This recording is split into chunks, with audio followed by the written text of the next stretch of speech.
Hello students, now today we are going to start new chapter of class 10th chemistry, that will be acid, base and salt. Acid, base and salts.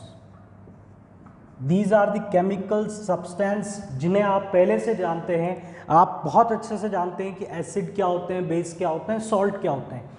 These are the common terms of chemistry. वो common terms जो आप class 7th में ही study कर लेते हो. 7th में आपने एक चैप्टर स्टडी किया बच्चों एसिड और बेस के नाम का, और आज हम वो सारा कंटेंट जो आपने क्लास 7th में स्टडी किया है वो इस लेक्चर में फिर से स्टडी करेंगे.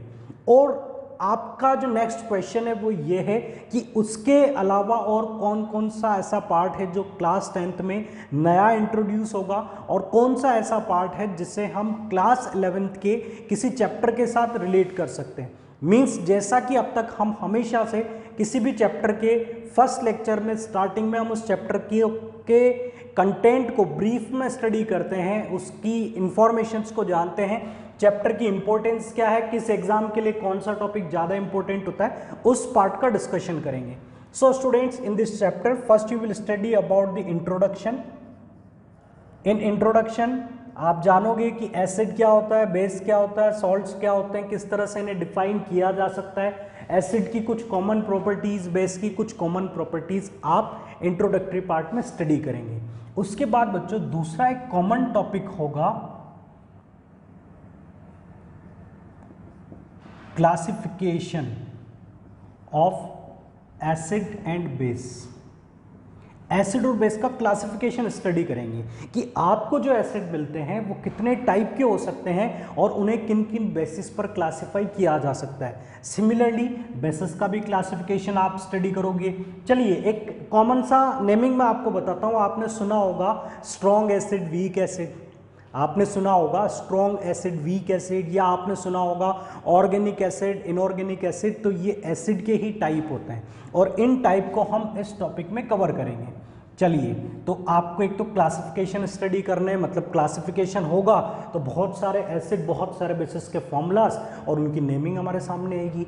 तो एक कंटेंट यहाँ पर आएगा, कई सारे इंफॉर्मेशंस आएंगी जिन्हें आपको लर्न करना रहेगा.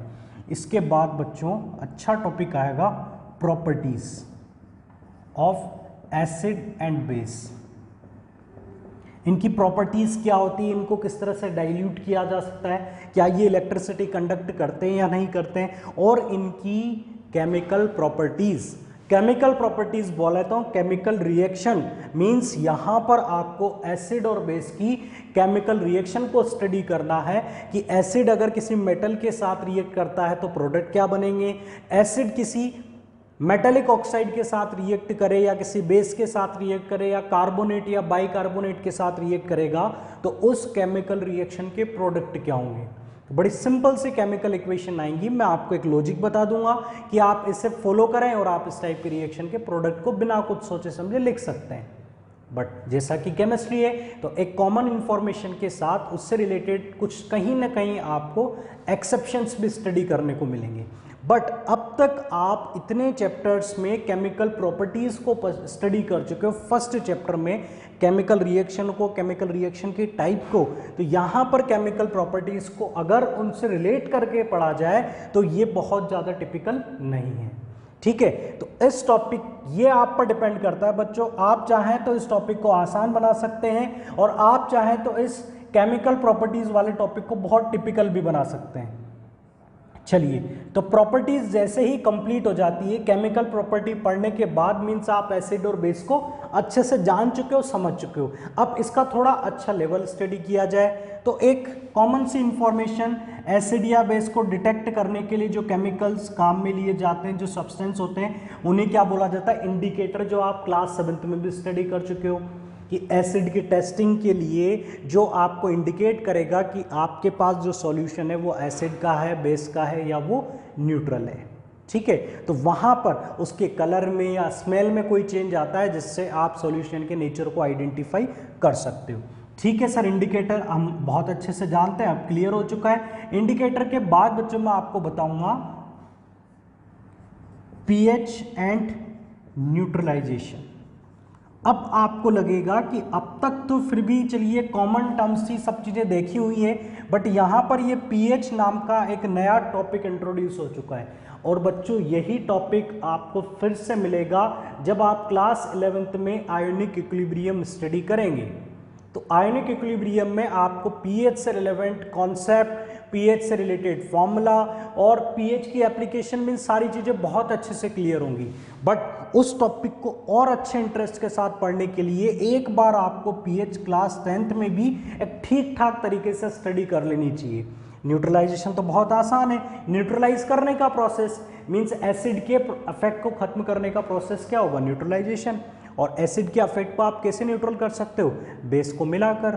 तो आप बहुत अच्छे से जानते हैं कि एसिड बेस मिक्सिंग कैसी होगी, न्यूट्रलाइजेशन केमिकल रिएक्शन होगी। चलिए पीएच भी कंप्लीट होगा, न्यूट्रलाइजेशन कंप्लीट हो जाएगा।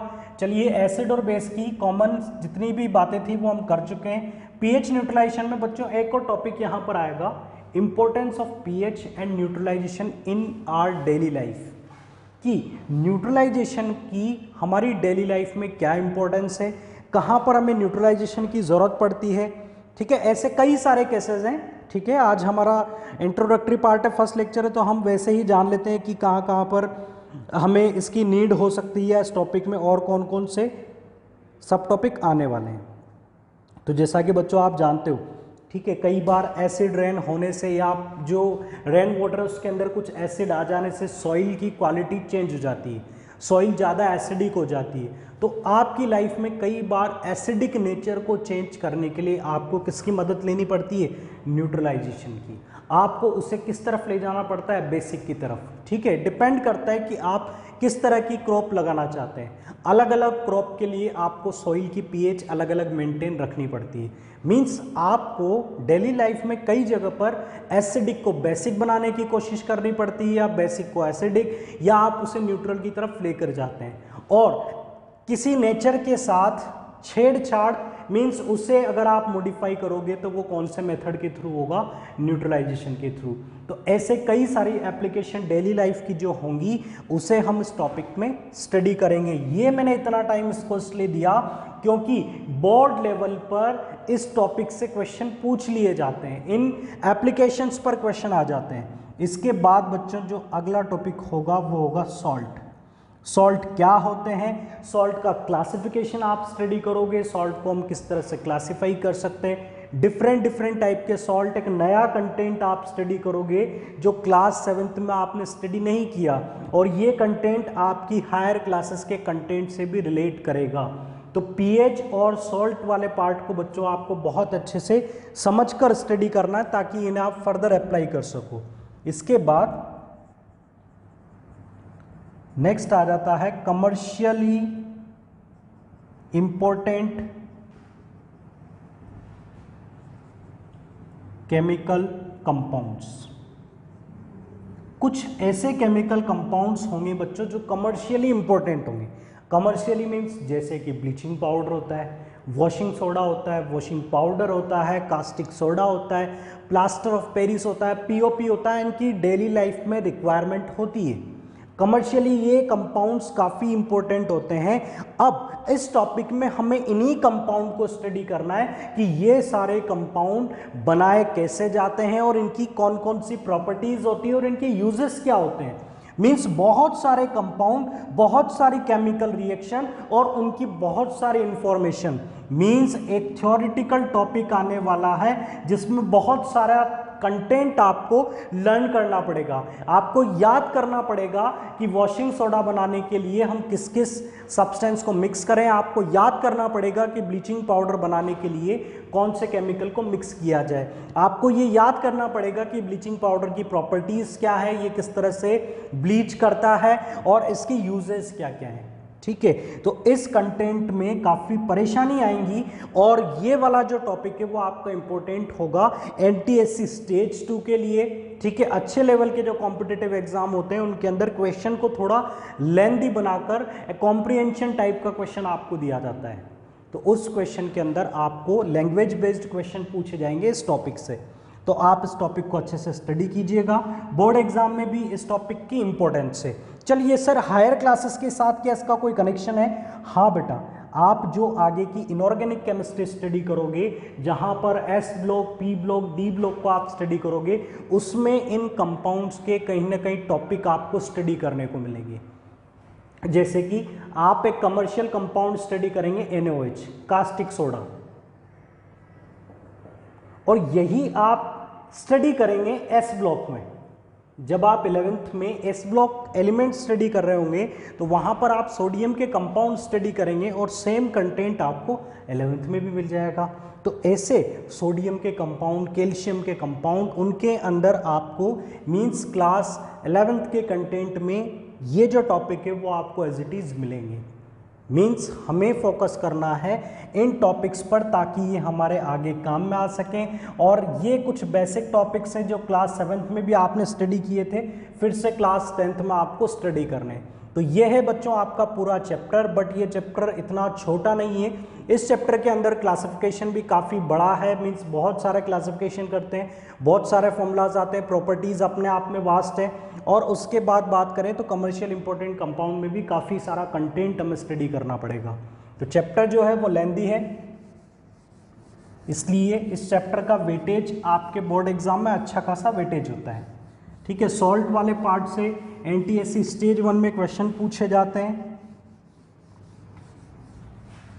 चलिए अब बात करते हैं कि सबसे पहले जो इस चैप्टर का स्टार्टिंग पार्ट है वो डिफरेंशिएट करता है इन दोनों केमिकल सब्सटेंस को, जिन नेचर के बेसिस पर आपने क्लासिफाई किया कि दोनों कैटेगरी की हम बात करें, एक होते हैं एसिड्स और दूसरी कैटेगरी होगी आपके पास बेसिस। एसिड्स एंड बेसिस क्या क्या होते हैं, ठीक है। आपको एक प्रॉपर्टी दोनों की पता है, that acids are sour in taste and we know that bases are bitter in taste. और क्या जानते हो आप इसके बारे में, एंड सोपी इन टच। मीन्स बेसिस को टच करते थे सोपी या स्लिपरी टाइप के हमें ऑब्जर्व होते हैं, और इनका टेस्ट कैसा होता है, बिटर होता है, जबकि एसिड का टेस्ट कैसा होता है, सार टेस्ट होता है। इसके बाद इनकी दूसरी प्रॉपर्टीज, इनकी दूसरी प्रॉपर्टी या एसिड और बेस की जो डेफिनेशन है, देखो आपको मैं आगे के लेक्चर्स में बताऊंगा कि अलग अलग साइंटिस्ट आए जिन्होंने एसिड और बेस को डिफाइन करने के लिए अपनी अपनी थ्योरीज दी। किसी के अकॉर्डिंग एसिड की डेफिनेशन अलग होगी और किन्हीं के अकॉर्डिंग एसिड की डेफिनेशन अलग होगी। तो ये जो एसिडिक नेचर है इसे साइंटिस्ट आरेनियस ने किस तरह से डिफाइन किया, इसे बोला जाता है आरेनियस कॉन्सेप्ट। तो आरेनियस कॉन्सेप्ट के अकॉर्डिंग एसिड क्या होंगे और आरेनियस कॉन्सेप्ट के अकॉर्डिंग बेसिस क्या होंगे, ये हमें याद रखना है। तो according to Arrhenius concept, acids are the substance which release H+ ions into water। और बेसिस की क्या प्रॉपर्टी होंगी, रिलीज OH- आयंस, जिसे क्या बोला जाता है, हाइड्रोक्सिल आयन इनटू वाटर। हम बोल सकते हैं ऑन डिसोशिएशन। देखो ये एक टर्म मैंने लगा दी, दोनों तरफ हम लगा सकते हैं, into water on dissociation. Means acid या बेसिस को वाटर में डाला जाता है। हमें यहां से ये क्लियर हो रहा है कि एसिड या बेस को वाटर में डाला जाता है तो डिसोशिएट हो जाते हैं। डिसोशिएट का मतलब अपने आयंस के अंदर ब्रेक हो जाना, कंस्टिट्यूएंट आयंस में ब्रेक हो जाते हैं। और ब्रेक होने पर एसिड कौन से कॉमन आयन रिलीज करते हैं, H+। जितने भी आरएनएस एसिड है वो कौन सा आयन देंगे, H+, और जितने भी आरएनएस बेस है वो कौन सा आयन देंगे, OH-। इसे हम क्या बोल सकते हैं, हाइड्रोजन आयन, और इसे आप क्या बोल सकते हो, हाइड्रोक्सिल आयन। चलिए और कुछ इंफॉर्मेशन, तो इसको आप विद एग्जांपल समझ सकते हो कि जैसे ही आप HCl को वाटर में ऐड करेंगे तो ये HCl डिसोशिएट हो जाएगा H+, और यहां पर आपको मिलेगा Cl-।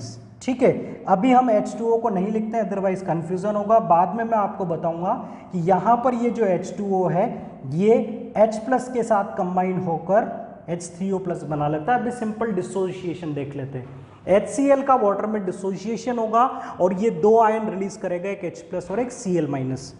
ठीक है, इसमें क्लियर है। कोई और एसिड भी बताया जाए तो कोई और एसिड अगर आप देखना चाहते हो तो CH3COOH देख लीजिए, CH3COO minus plus H plus, acetate ion और हाइड्रोजन आयन। तो आप देख पा रहे हो कि हाइड्रोजन आयन रिलीज होते हैं एसिड से, बट ये सब किसके अंदर, वाटर के अंदर। ठीक है, एक्वस सॉल्यूशन की मैं बात कर रहा हूं। सिमिलरली बेसिस की बात की जाए तो NaOH जो है, अगर इसे आप वाटर में डालोगे तो ये डिसोशिएट हो जाएगा Na प्लस और OH माइनस में। तो ये कौन सा आयन देंगे, हाइड्रोक्सिल आयन। चलिए ये क्लियर। अब इसके बाद आगे इंपॉर्टेंट पॉइंट ये है एसिड के बारे में कि यहां पर ये जो रिलीज होने वाला H प्लस आयन है बच्चों, ये H प्लस आयन को हम क्या बोल सकते हैं, एक प्रोटॉन बोल सकते हैं। क्यों? क्योंकि हाइड्रोजन के बारे में आप जानते हो, हाइड्रोजन का एटॉमिक नंबर होता है 1, इसमें एक प्रोटॉन होगा और इसमें कितना होता है, एक इलेक्ट्रॉन। अब अगर आपने ये एक इलेक्ट्रॉन निकाल दिया तो ये क्या बन जाएगा, H प्लस, और H प्लस के पास क्या होगा, केवल एक प्रोटॉन होगा।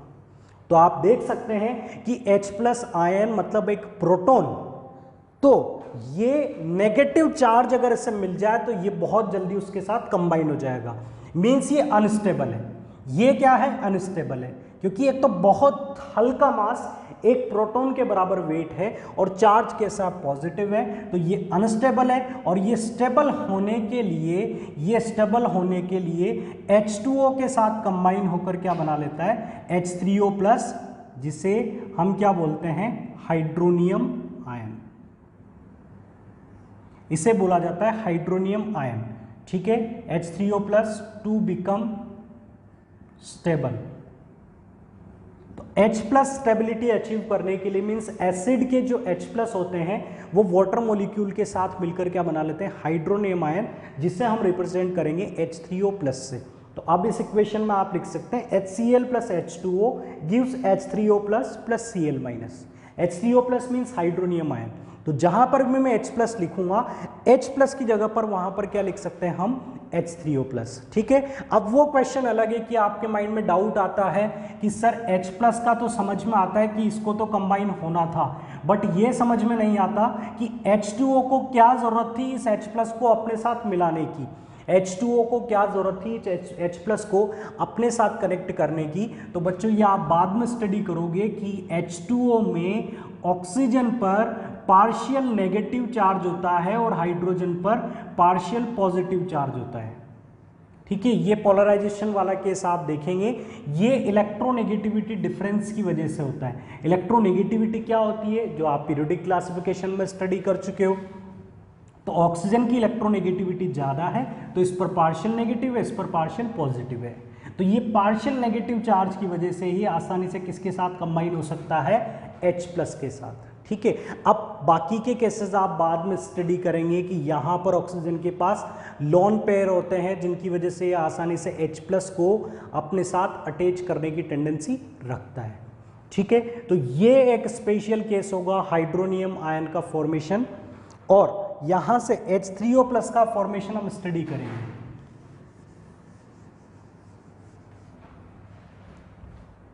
Now according to Arrhenius concept we can say acid जो होते हैं वो वाटर में H प्लस आयन रिलीज करते हैं जो H3O प्लस की फॉर्म में एग्जिस्ट करता है, और बेसिस जो है वो OH माइनस आयन रिलीज करते हैं, मींस बेसिस का भी वाटर में डिसोसिएशन होता है और एसिड का भी वाटर में डिसोसिएशन होता है। तो ये आरएनएस कॉन्सेप्ट का बच्चों ये जो स्टेटमेंट है, ये जो कंटेंट है, इससे माइंड में रखिएगा, इससे बिल्कुल नहीं भूलना है, क्योंकि आगे के कंटेंट में इसे हम बार बार अप्लाई करेंगे। और बेसिस से रिलेटेड एक और इंफॉर्मेशन जिसे बाद में आपको बताया जाएगा, बट आप स्टार्टिंग में ही समझ लीजिए that water soluble bases are known as alkali। एक टर्म जो बेस के लिए जनरली यूज में ली जाती है, आपने कई बार स्टडी भी किया होगा, एल्कली मेटल्स या एल्कलाइन नेचर। इसका मतलब क्या है कि बेसिस को ही क्या बोला जाता है, एल्कली बोला जाता है। बट ये कब बोला जाता है, उस बेस को एल्कली बोला जा सकता है जो कैसा हो, वाटर सोल्यूबल हो। जो बेस वाटर में डिसॉल्व हो सकता है उसे क्या बोला जा सकता है, एल्कली। इसका मतलब तो ये हुआ बच्चों that all alkali are bases but all bases are not alkalis. Means आप सारे बेसिस को एल्कली नहीं बोल सकते, बट सारे एल्कली को आप क्या बोल सकते हैं, बेसिस बोल सकते हैं। चलिए इस स्टेटमेंट को हम एक एग्जांपल के साथ समझ लेते हैं। मैं ये कुछ बेसिस यहाँ पर लिख रहा हूँ, NaOH है और यहाँ पर हमने लिख लिया कॉपर हाइड्रोक्साइड और यहाँ पर हमने लिख दिया iron hydroxide FeOH whole thrice, आप एल्यूमिनियम हाइड्रोक्साइड ले सकते हैं। दूसरा हमने ले लिया KOH। ये सारे के सारे कंपाउंड, ये सारे के सारे फॉर्मूलाज हैं बेसिस के, ये सारे के सारे बेसिस हैं।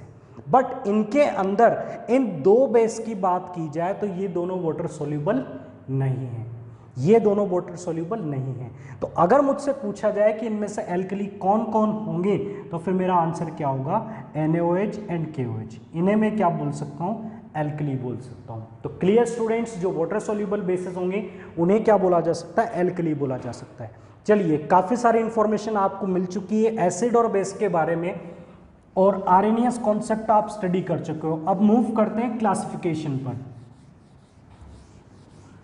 Classification of acid.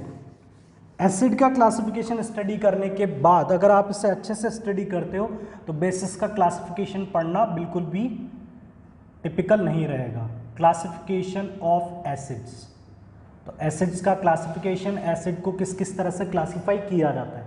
देखिए क्लासिफिकेशन करने के लिए, जैसा कि आपने पीरियोडिक टेबल में स्टडी किया है कि किसी न किसी बेसिस पर ही आप किसी पर्टिकुलर सब्सटेंस का क्लासिफिकेशन कर सकते हैं।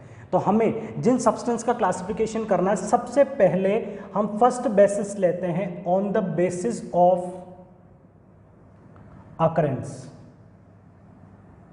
हो सकता है कि जो एसिड आपको मिला है वो किस तरह से आपको मिला है उस पर डिपेंड करता है उस एसिड का classification according to first case. First case के अकॉर्डिंग अगर उस एसिड की अकरेंस मींस एसिड जो है अगर वो आपको मिलता है ऑब्टेन्ड फ्रॉम लिविंग ऑर्गेनिज्म और if it is obtained from minerals, तो इस टाइप के एसिड को बोला जाएगा बच्चों ऑर्गेनिक एसिड, और इस टाइप के एसिड को बोला जाता है मिनरल एसिड, या फिर इन्हें बोला जाता है इनऑर्गेनिक एसिड। मीन्स जो आपको लिविंग ऑर्गेनिज्म से मिलेंगे उन्हें ऑर्गेनिक, और जो नॉन लिविंग थिंग से मिलते हैं उन्हें किसका बोला जाता है, इनऑर्गेनिक एसिड या मिनरल एसिड बोला जाता है। अब इनके एग्जांपल्स क्या होंगे, इनके एग्जांपल्स होंगे जैसे कि सबसे पहले मैं बात करूं ऑर्गेनिक एसिड की, तो इनमें एक होता है एसिटिक एसिड जिसका फॉर्मूला होता है CH3COOH। ठीक है, इनके बारे में ध्यान रखिएगा बच्चों। एसिटिक एसिड आपको कहाँ से मिलता है, एसिटिक एसिड किस में आपको मिलता है, विनेगर में। तो विनेगर जिसकी प्रॉपर्टीज आपको पता है, पिकल्स वगैरह में ऐड किया जाता है विनेगर, इसमें कौन सा एसिड होता है, एसिटिक एसिड होता है। लेमन में या जो सिट्रस फूड होते हैं इनके अंदर कौन सा एसिड होता है, सिट्रिक एसिड होता है। ठीक है, दूसरा आप जानते हैं लैक्टिक एसिड जो कि मिल्क में प्रेजेंट होगा, लैक्टिक एसिड, और भी बच्चों से कई सारे केसेस जैसे टोमेटो में प्रेजेंट होता है ऑक्जेलिक एसिड। ऑक्जेलिक एसिड का केमिकल फॉर्मूला होता है COOH होल ट्वाइस। फॉर्मूलाज में सबके एक बार आपको बता दूंगा, बट अभी केवल आप नाम देख लीजिए। एसिटिक एसिड है, लैक्टिक एसिड है, सिट्रिक एसिड है, मैलिक एसिड है, टार्ट्रिक एसिड है और फॉर्मिक एसिड है। ये वो कॉमन एग्जांपल्स हैं ऑर्गेनिक एसिड के। बट इनमें मोस्ट कॉमन कौन कौन से होंगे, एक एसिटिक एसिड होगा और दूसरा होगा बच्चों फॉर्मिक एसिड जिसका केमिकल फॉर्मूला होता है HCOOH। ठीक है, तो ये इनके फॉर्मूलाज हैं, इनके स्ट्रक्चर है, और आगे हम बात करेंगे कि कितने H+ ये एसिड रिलीज करते हैं। बट अभी आप ध्यान रखिए कि ऑर्गेनिक एसिड क्या होते हैं और उनके क्या क्या एग्जांपल्स होते हैं। अब बच्चों ये आपको याद करना ही पड़ेगा कि कौन सा एसिड ऑर्गेनिक है और उसका फॉर्मूला क्या है।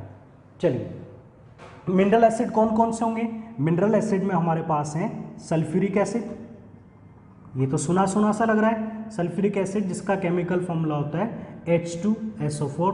और बताइए, और हो सकते हैं कार्बोनिक एसिड, कार्बोनिक एसिड जिसका फॉर्मूला होता है H2CO3, और हाइड्रोक्लोरिक एसिड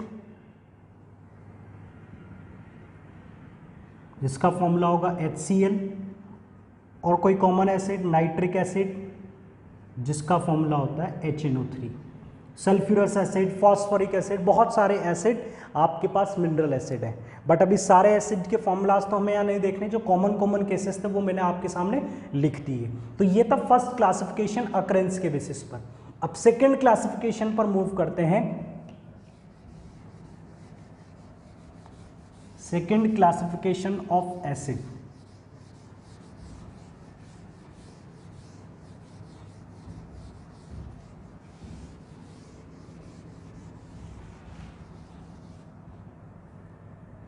सेकेंड होगा on the basis of basicity.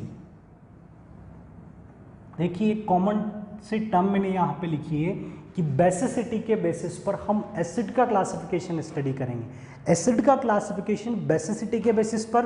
तो सबसे पहले तो हम समझ लेते हैं बेसिसिटी क्या होती है। बेसिसिटी डिफाइन होती है एक बेस के लिए, एक एसिड के लिए, कि एक एसिड कितने बेस के साथ रिएक्ट कर सकता है। और आप हमेशा ध्यान रखना, जब भी एसिड और बेस के बीच में लड़ाई होगी तो एसिड का कौन सा आयन बेस के साथ फाइट करेगा? H+ ion. मींस बेसिसिटी किस पर डिपेंड करती है? H+ आयन पर, क्योंकि एसिड को बेस के साथ फाइट करने के लिए कौन सा आयन देना पड़ता है? अपना H+ आयन देना पड़ता है। तो आप हमेशा ध्यान रखिए, number of replaceable H+ ions present in a molecule of acid। Acid के एक मॉलिक्यूल में जितने रिप्लेसेबल H+ होंगे उसे ही उस एसिड की क्या बोला जाएगा? बेसिसिटी। बेसिसिटी क्या होगी? वो नंबर ऑफ H+ आयन जो किसी बेस से रिप्लेसेबल हो सकते हैं। तो हम बात करें सबसे पहले कि कुछ एग्जाम्पल के साथ हम समझें, तो H2SO4 की बात करें तो H2SO4 में कितने रिप्लेसेबल हाइड्रोजन आयन है? 2 रिप्लेसेबल हाइड्रोजन आयन है। तो H2SO4 की अगर बेसिसिटी आपसे पूछी जाए तो आपका आंसर होगा 2। H2SO4 की बेसिसिटी कितनी होगी? 2 होगी। तो अब हम बोल सकते हैं कि बेसिसिटी के बेसिस पर एसिड का क्लासिफिकेशन पॉसिबल है, क्योंकि हमने कई सारे ऐसे एसिड देखे जहां पर कितने H होते हैं? 1। कुछ ऐसे भी देखे जहां पर 3 होते हैं, कुछ में 4 भी होते हैं। तो हमने देखा कि बेसिसिटी जो है ये 1 भी हो सकती है, 2 भी हो सकती है, 3 भी हो सकती है और 4 भी हो सकती है। तो 1 होगी तो उस एसिड को हम क्या बोल सकते हैं? Monobasic acid. चलिए सर, फिर 2 होगी तो आप इसे डाइबेसिक बोल सकते हैं। हाँ, आपने बिल्कुल सही बताया। 3 होगी तो ट्राइबेसिक बोल सकते हैं, ये भी बिल्कुल सही है। और अगर बेसिसिटी 4 होगी तो उसे आप बोल सकते हो टेट्राबेसिक एसिड। बट समस्या क्या है?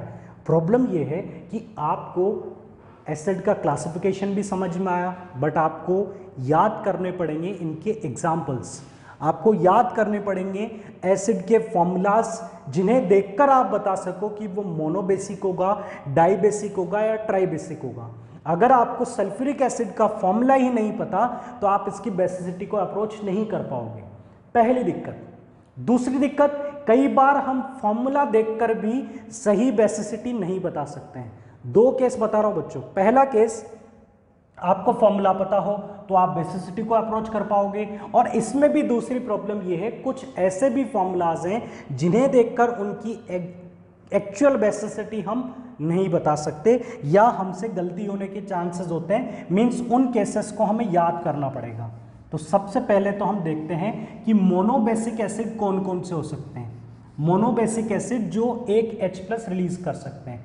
तो सबसे पहले हम यहां पर देखते हैं मोनोबेसिक एसिड के एग्जांपल्स।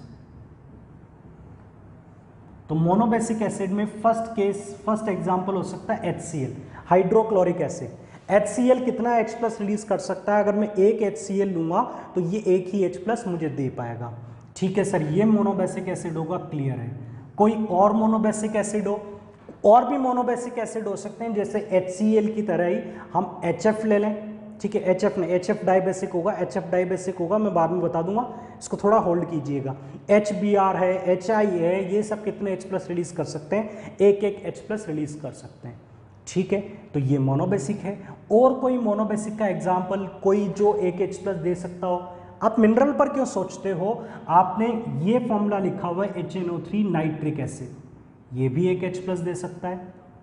ऑर्गेनिक में भी सोचिए, तो ऑर्गेनिक में बच्चों में लिख रहा हूं, बड़े ध्यान से देखना, HCOOH, ये क्या, इसमें तो दो दो हाइड्रोजन है, फिर सर इसे मोनोबेसिक में क्यों काउंट कर रहे हैं? तो अब थोड़ा सा एडवांस लेवल पर हमें सोचना पड़ेगा कि HCOOH में जो अरेंजमेंट है वो ऐसा होता है। HCOOH में इन एटम्स का अरेंजमेंट ऐसा होता है और इनमें रिप्लेसेबल हाइड्रोजन कौन सा होता है, ये वाला होता है। ये हाइड्रोजन रिप्लेसेबल नहीं होता है, तो काम आगे डेफिनेशन, डेफिनेशन में लिखा था ना रिप्लेसेबल H+ आयन, तो रिप्लेसेबल हाइड्रोजन आयन ये होगा बच्चों, ये कभी भी हाइड्रोजन रिप्लेसेबल नहीं होगा, इसलिए इसकी बेसिसिटी कितनी है, 1 है। चलिए, हमें वो केस मिल गया कि फॉर्मूला पता होने पर भी हम उसकी बेसिसिटी गलत बता सकते हैं। ये तो बड़े आसान से केस थे। और कौन सा केस इस टाइप का पॉसिबल है, तो इस टाइप के कई सारे केसेस पॉसिबल है, जैसे कि CH3COOH।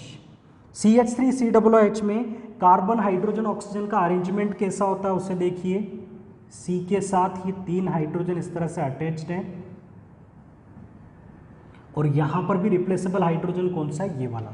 ये 3 हाइड्रोजन रिप्लेसेबल नहीं है, तो एसिटिक एसिड भी कौन सा होगा, मोनोबेसिक होगा। तो ये दो ऑर्गेनिक एसिड ये किस में काउंट किए जाएंगे, मोनोबेसिक में। ठीक है, अगर आपको मैं ये केस नहीं बताऊंगा तो आप टोटल हाइड्रोजन काउंट करके इसका गलत आंसर अटेम्प्ट कर सकते हो।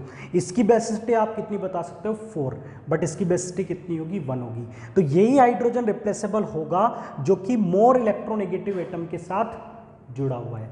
यहां पर ऑक्सीजन की इलेक्ट्रोनेगेटिविटी ज़्यादा है, यहां पर इनकी इलेक्ट्रोनेगेटिविटी में इतना डिफरेंस नहीं है कि ये इस हाइड्रोजन को H+ की फॉर्म में रिलीज कर दे। चलिए, और कोई ऐसे केसेस पॉसिबल हैं तो वो बाद में आ जाएंगे। ठीक है, ये थे बच्चों मोनोबेसिक एसिड के एग्जांपल्स। इसके बाद डाइबेसिक एसिड के एग्जांपल्स भी हम देख लेते हैं साथ में।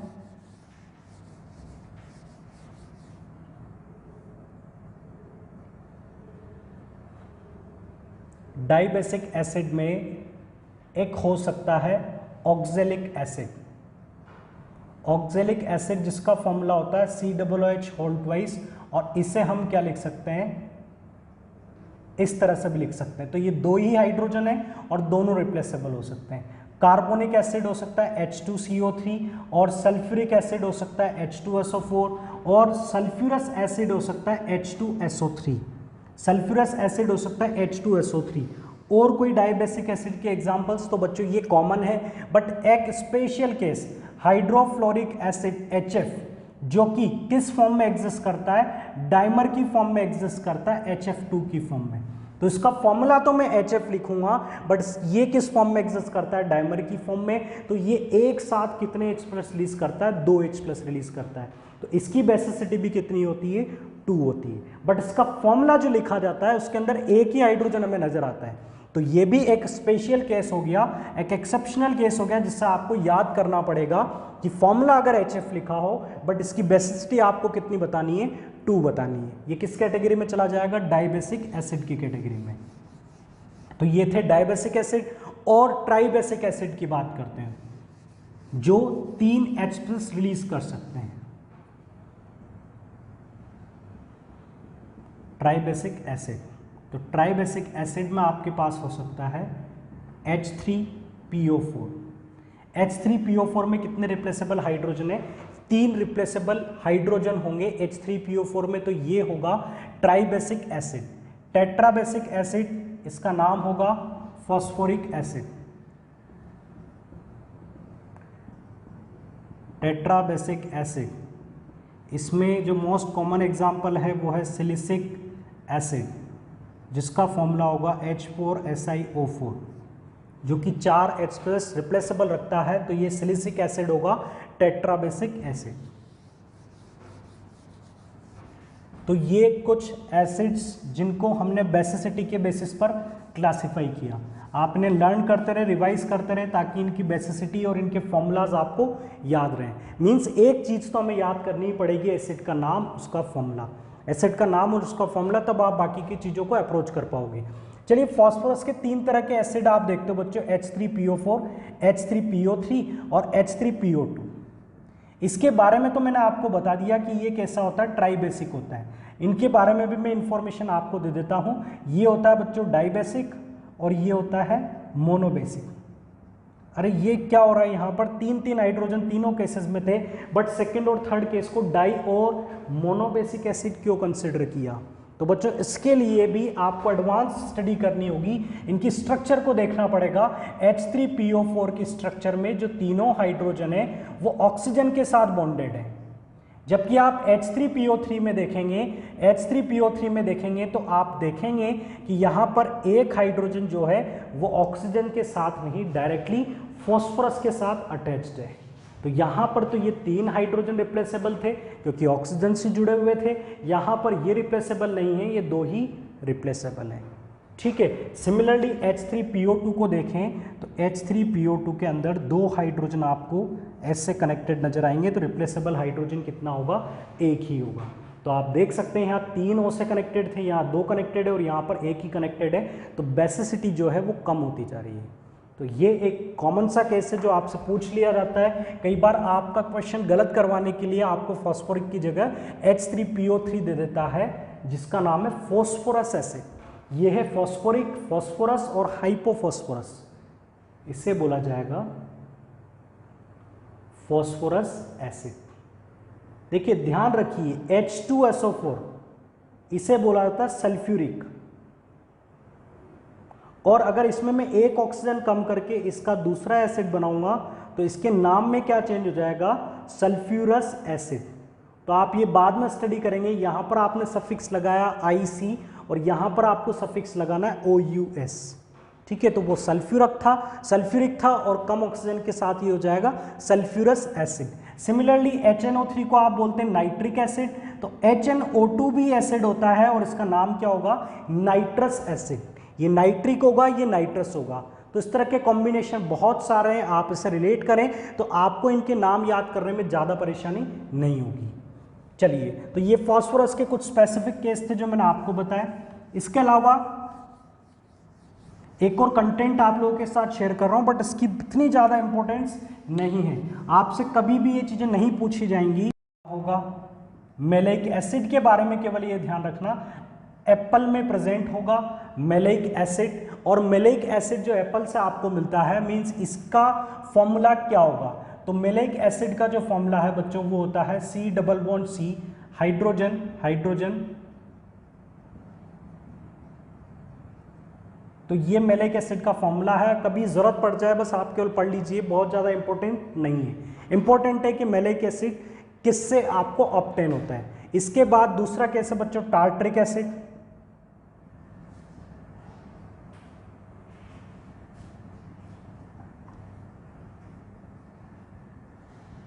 ठीक है, ये फॉर्मूलाज हैं, ये स्ट्रक्चर है, ये आप सब बाद में स्टडी करोगे। अभी आपको इन चीज़ों में दिमाग नहीं लगाना है कि कौन सा कार्बन कहाँ लगा दिया और कौन सा OH कहाँ लगा दिया। सब चीज़ें आप स्टडी करोगे जब आप कार्बन एंड कंपाउंड स्टडी करोगे। अभी केवल मैं आप लोगों के साथ फॉर्मूला शेयर कर रहा हूँ। टार्ट्रिक एसिड का ये फॉर्मूला होता है, ये मेलेइक एसिड का फॉर्मूला होता है। लैक्टिक एसिड का फॉर्मूला होता है CH3CHOH COOH। इसी तरह से सिट्रिक एसिड का भी एक पर्टिकुलर फॉर्मूला होता है, बट बहुत ज़्यादा इंपॉर्टेंट नहीं है, तो आप याद रखें। मिल्क से आपको लैक्टिक एसिड मिलेगा, टार्ट्रिक एसिड टमराइन से, मींस इमली में मिलने वाला जो एसिड है, इमली में मिलने वाला जो ऑर्गेनिक एसिड है वो कौन सा है, टार्ट्रिक एसिड है। मेलेइक एसिड के बारे में मैं आपको बता चुका हूँ, एसिटिक एसिड हम देख चुके हैं। और आंट स्टिंग में जो चींटियां काट लेती है, आंट स्टिंग में जो एसिड आपकी बॉडी में इंजेक्ट होता है वो होता है फॉर्मिक एसिड। फॉर्मिक एसिड या इसे क्या बोला जाता है, मिथेनोइक एसिड। इसका दूसरा नाम होता है मिथेनोइक एसिड और इसका फॉर्मूला होता है HCOOH, जिसकी स्ट्रक्चर अगर आप देखें तो ये इस तरह से इसमें सारे एटम्स अरेंज्ड होते हैं। ठीक है, इस H की जगह CH3 लगा दोगे तो ये बन जाएगा एसिटिक एसिड, इथेनोइक एसिड। तो ये कुछ बेसिक इन्फॉर्मेशन थी या एक्स्ट्रा इन्फॉर्मेशन थी जिसे अगर आपको टाइम मिले तो आप रिवाइज करें, लर्न करें। ठीक है, इसके बाद हम नेक्स्ट क्लास में कंटिन्यू करेंगे फर्दर क्लासिफिकेशन ऑफ एसिड के साथ। So students, thank you very much for watching this lecture.